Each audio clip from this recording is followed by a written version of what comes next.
So let's say at the end of a long day, you sit down in front of your computer and you have maybe 1 hour before you need to go to sleep. In that moment, what is the best thing that you can do? On one hand, do you keep improving your skill by coding? Or on the other hand, should you be applying for jobs and networking more to build your personal brand? Both are going to help you in your job search. So, how do you know which to focus on at any given time? And how do you maintain that balance? That's why today I'm talking with Anna Miller and Nate Hobi, founders of the Code Career Mastery Program, a mentorship program that combines learning technical and relationship building skills, with each participant receiving hands on mentorship via a custom built action plan based on their own specific career goals. And today they are offering a free video training if you sign up with the link in the show notes. So stay tuned to learn more about their perspective on how to balance your job search. All right, well, Anna and Nate, welcome to the show. Happy to have you both. Hello. Good to see you again, Eric. Hey. Yes, it's been a while. Both of you have been featured on the podcast before, and you are both two of some of my favorite people in the job search junior developer space. So I'm really excited to be able to have you on again. Especially excited since it seems like you two have started collaborating more with this Code Career Mastery Program. So before we get into the topic of our episode, can you just tell us a little bit more about what brought you two together and what you're trying to achieve with this Code Career Mastery? Yeah, absolutely. So I'm pretty active on LinkedIn, as everyone knows, and I do a lot of conversations through direct messages. And I put up a post saying, does anyone want to, fix direct messages to make it easier to manage? And Nate was also thinking about this, and we were in each other's kind of ecosystem. And he was checking his LinkedIn at that time, and he must have seen this because he responded and we chatted. And I was super surprised because this was not like a junior developer who isn't aware of how to create some things pretty quickly. Nate basically took this idea and ran with it. And he was like, this is something I've been thinking about. It will really help me. So we met because I was just frustrated with something on LinkedIn and made a post. And then Nate can kind of continue and what happened after that. Yeah. So we were kind of in each other's ecosystem, and I had been keeping an eye on Anna's stuff for a while now because I really liked her perspective on like networking and personal branding.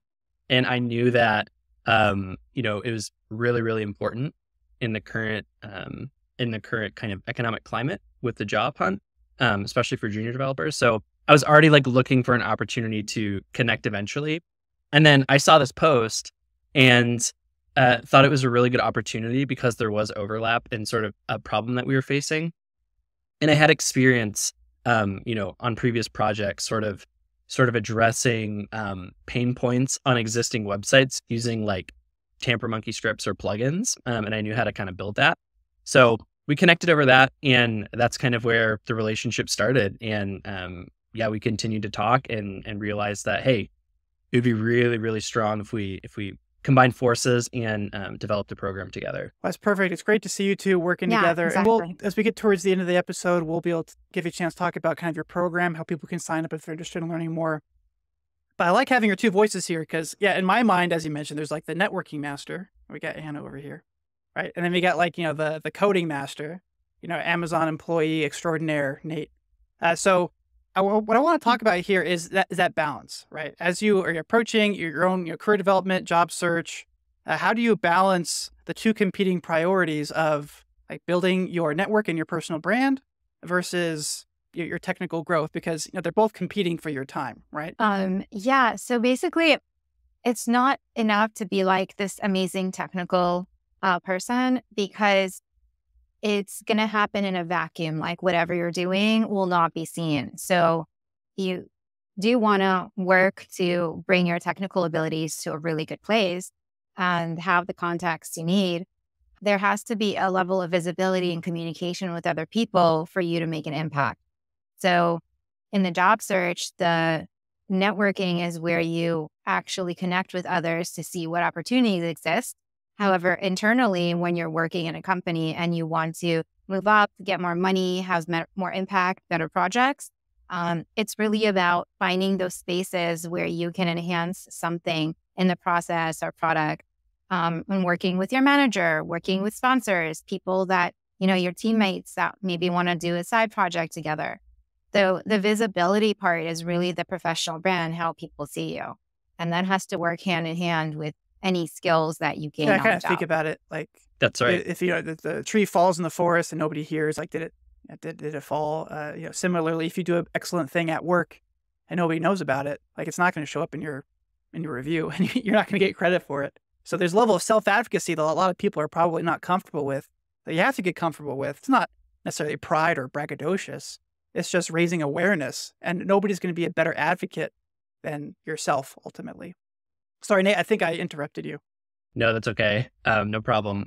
I just think that it's really common for people who are earlier in their career with a technical skill set like coding. It's likely taken you really, really a lot of hard work, to get to where you're at in your current understanding. And there's obviously like a lot of emotional investment that goes into that as well. And I think like when it comes to the job search after you've developed the skill set, it's easy to sort of stay in that mindset where you're just really focused on, the skills that you've worked so hard to attain and the level of understanding that you have at that point. And what we're talking about with the networking thing and getting visibility on your skill set is sort of stepping out of that headspace and looking at your skill set from the perspective of a potential employer, potential colleagues, and other people like that. So it's really, really key. And it's really easy to miss that because of, the investment that you've made in learning a technical skill set. Yeah, so a lot of the developers that I work with, I guess the hard thing is when they start off, programming is such an isolated activity. You're alone, maybe, at night with your hoodie on, coding away. But at some point, how do you balance that? So let me phrase it this way. If you're, we'll say, on the job search, that's what we're all about here on this podcast. How do you know when the next hour that you have, maybe you're working another job, you come home at night, should I spend on coding, that hour of coding, versus I should spend that hour on some networking activity? How do I prioritize my time? Are there different like stages along the way? How do you self-identify what stage you're at? Any thoughts on that?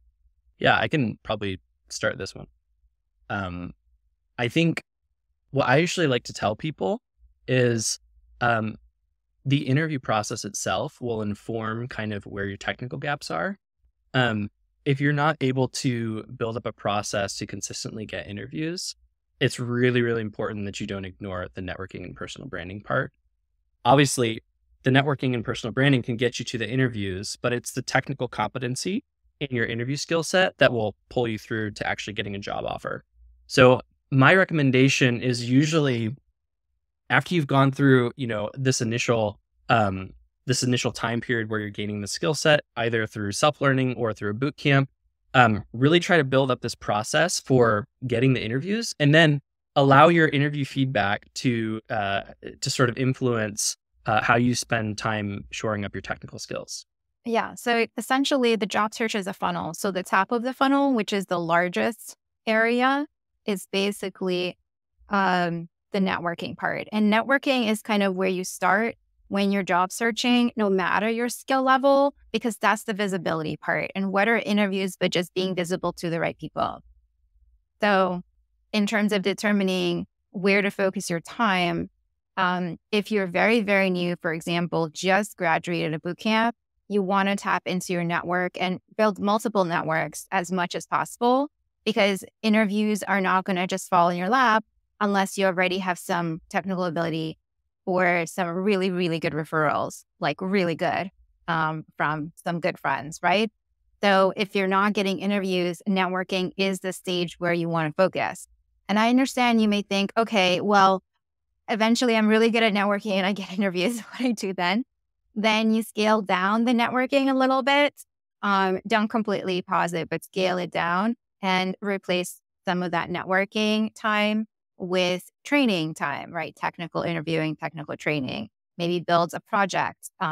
So when you have the ability to gain visibility from others and find opportunities, then you can spend more time building up your technical skills. And my last point is you can do this hand in hand. You don't have to do 100% one or the other. In fact, it's much better when you do it together, because let's say it's Nate and I just graduated boot camp and we're like, well, what do we do? we don't have friends working in tech and I don't even know what to do next. The one thing that's available to us immediately is working on a project together. And that will create our own little network. And then we can expand from there and even share our project as like the cool thing we're doing. So that combines both worlds. Because I see the common gap in new developers I work with is a collaboration using tools like Git and like resolving merge conflicts and stuff. But you can kind of create that environment for yourself. And I like the idea of using the interview process to control or to determine what your technical skill gaps are as a good place to start.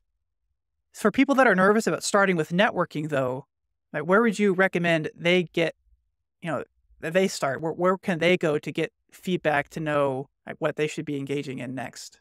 Yeah. So in terms of bootcamp grads, which is one type of demographic, not everyone, but one type.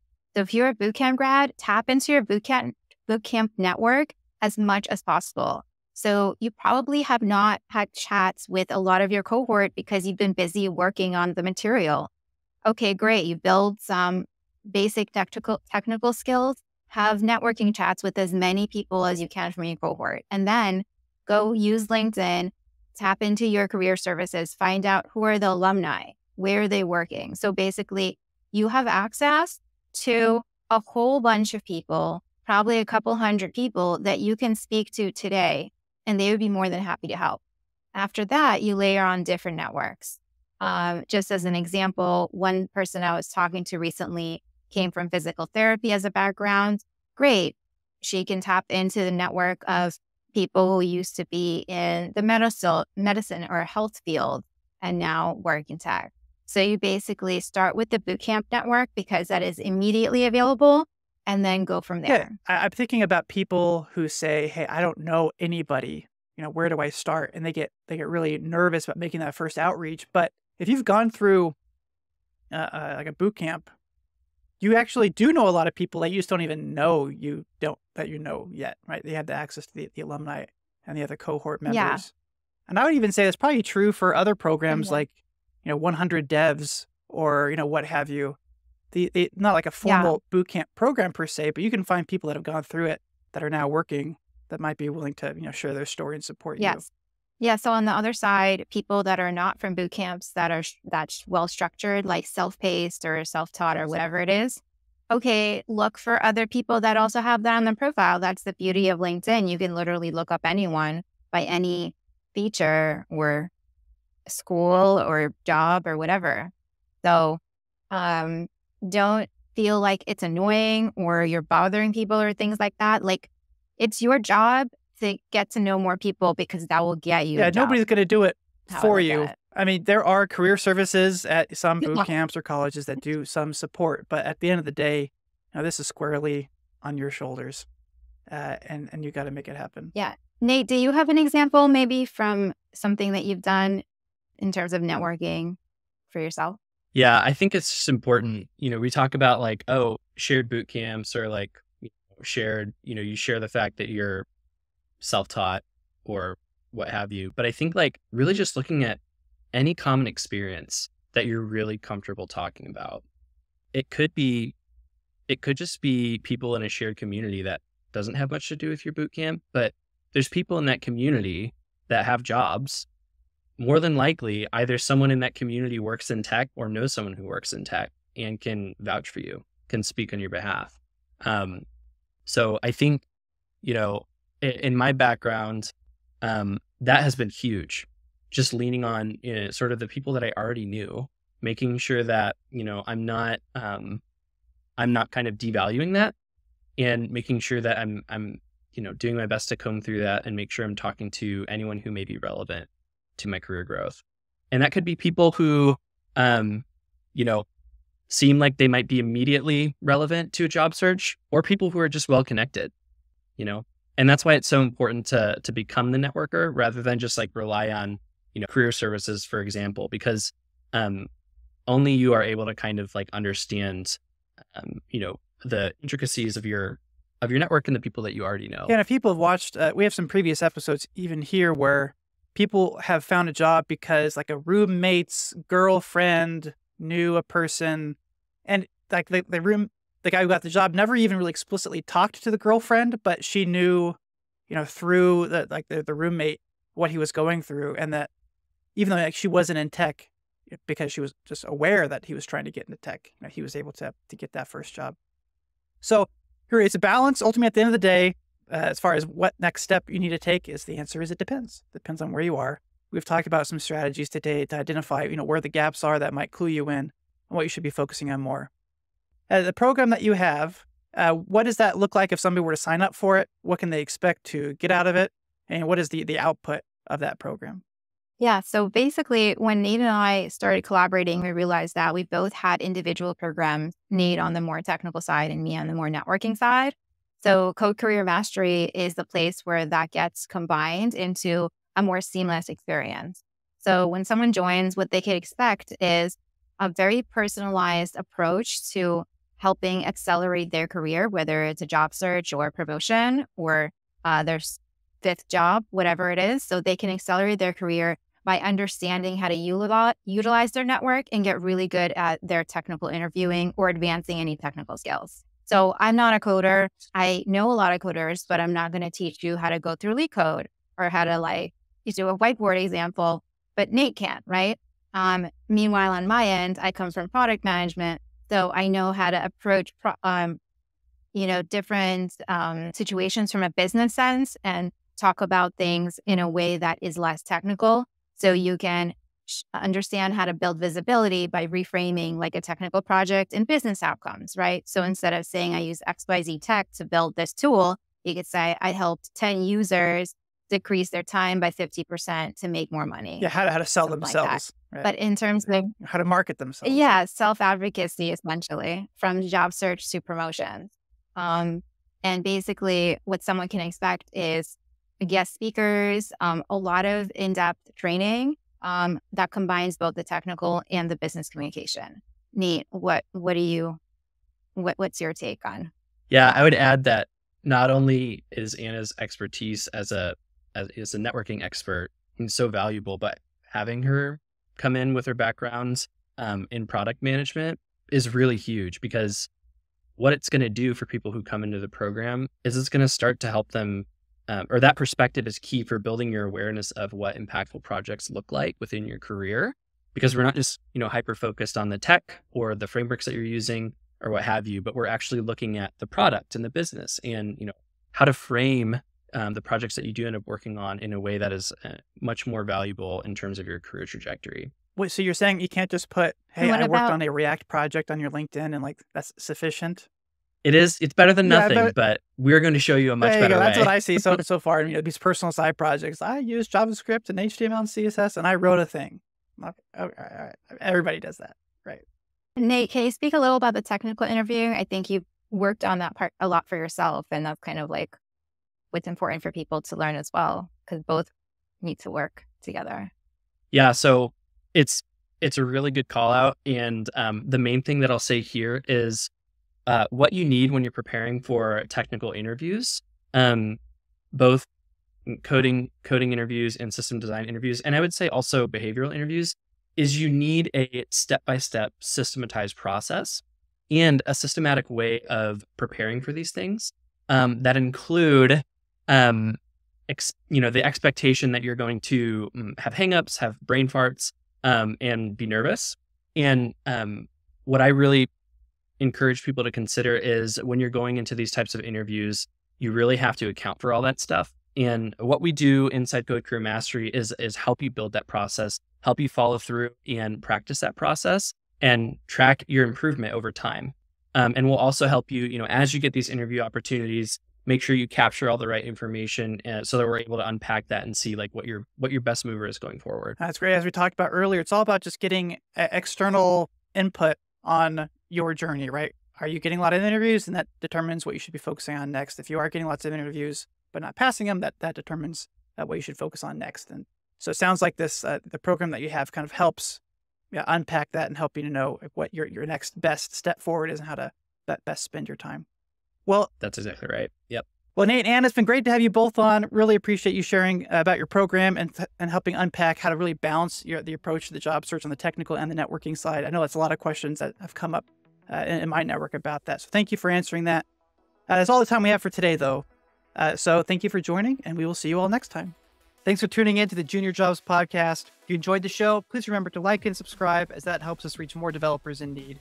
And don't forget to check the show notes for details on today's sponsor and other job search services that we provide.